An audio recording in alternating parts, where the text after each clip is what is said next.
ഇടിഞ്ഞു പൊളിഞ്ഞു കിടക്കുന്ന വിശുദ്ധ യോഹന്നാന്റെ നാമധേയത്തിലുള്ള ബസിലിക്കയിലാണ് നാം ഇപ്പോൾ ആയിരിക്കുന്നത്.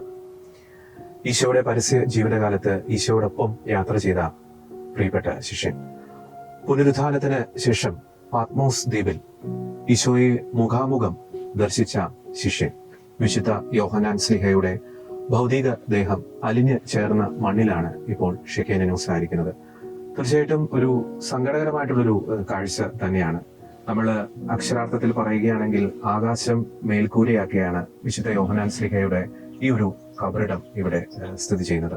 ഡൊമീഷ്യൻ ചക്രവർത്തി വിശുദ്ധ യോഹന്നാൻ സ്ലീഹയെ ഗ്രീക്ക് ദ്വീപായിട്ടുള്ള പാത്മോസിലേക്ക് നാട് കടത്തിയത്.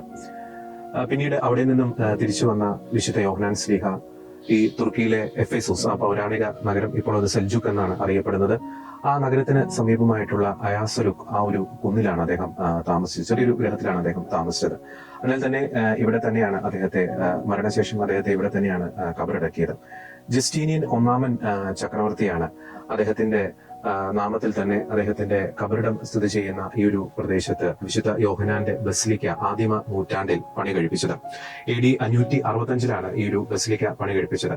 ആ കാലഘട്ടത്തിൽ ലോകത്തിൽ നിലനിന്നിരുന്ന ഏത് നിർമ്മിതിയെക്കാളും കിടപിടിക്കുന്ന വാസ്തുശില്പ വൈദഗ്ധ്യവും ഒപ്പം തന്നെ മനോഹാരിതയും അന്നത്തെ ഈ ഒരു ബസിലിക്കയ്ക്കൊക്കെ ഉണ്ടായിരുന്നു. നമുക്കറിയാം, എഫേസോസിന്റെ പൗരാണിക നഗരത്തിൽ സ്ഥിതി ചെയ്യുന്ന വിജാതീയ ദേവതയായ അർതെമൂസിന്റെ ആ ഒരു ക്ഷേത്രം പൗരാണിക കാലഘട്ടത്തില് ലോകത്തിലെ മഹാത്ഭുതങ്ങളിൽ ഒന്നായിരുന്നു.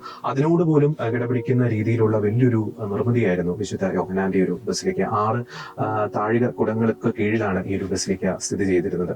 എന്നാൽ ഇന്നൊരു ബസിലിക്കയുടെ അവസ്ഥ എന്ന് പറയുന്നത് തകർന്ന് ഇടിഞ്ഞ് പൊളിഞ്ഞ് കിടക്കുന്ന ഒരു കാഴ്ച. അറബികളുടെയും തുർക്കികളുടെയും അധിനിവേശം, ഒപ്പം തന്നെ പ്രകൃതിക്ഷോഭങ്ങൾ, ഭൂകമ്പം പോലുള്ള പ്രകൃതിക്ഷോഭങ്ങൾ മൂലമാണ് ഈ ഒരു ബസിലിക്ക ഈ ഒരു അവസ്ഥയിലേക്ക് എത്തിച്ചേർന്നത്.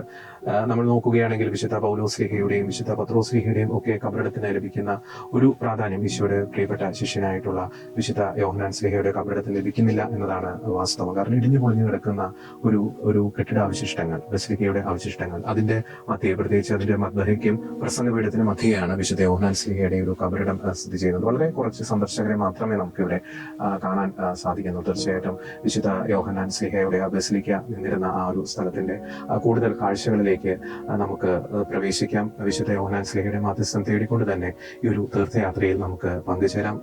എഫേസോസ് 7 സഭകൾ, വിശുദ്ധ യോഹന്നാന് ലഭിച്ച വെളിപാടിൽ പരാമർശിച്ചിരിക്കുന്ന ആ ഒരു 7 സഭകൾ, ആ സഭകൾ നിന്നിരുന്ന അതിൽ ഏറ്റവും പ്രധാനപ്പെട്ട ഒരു സഭയാണ് എഫേസോസ്. ആ എഫേസോസ് സഭയുടെ ക്രൈസ്തവ പൈതൃകത്തിന്റെ ഒരു അടയാളം കൂടിയാണ് വിശുദ്ധ യോഹന്നാന്റെ ഒരു ബസിലിക്ക. അതിൽ തകർന്ന നാമാവശിഷ്ടമായി ഇങ്ങനെ കിടക്കുന്ന ഒരു കാഴ്ച. നമുക്ക് ആ കാഴ്ചകളിലേക്ക് പ്രവേശിക്കാം. വിശുദ്ധ യോഹന്നാന്റെ കബറിടത്തിലേക്ക് ഷെക്കേനനോസിനൊപ്പം ഈ ഒരു തീർത്ഥയാത്രയിൽ അണിചേരാം.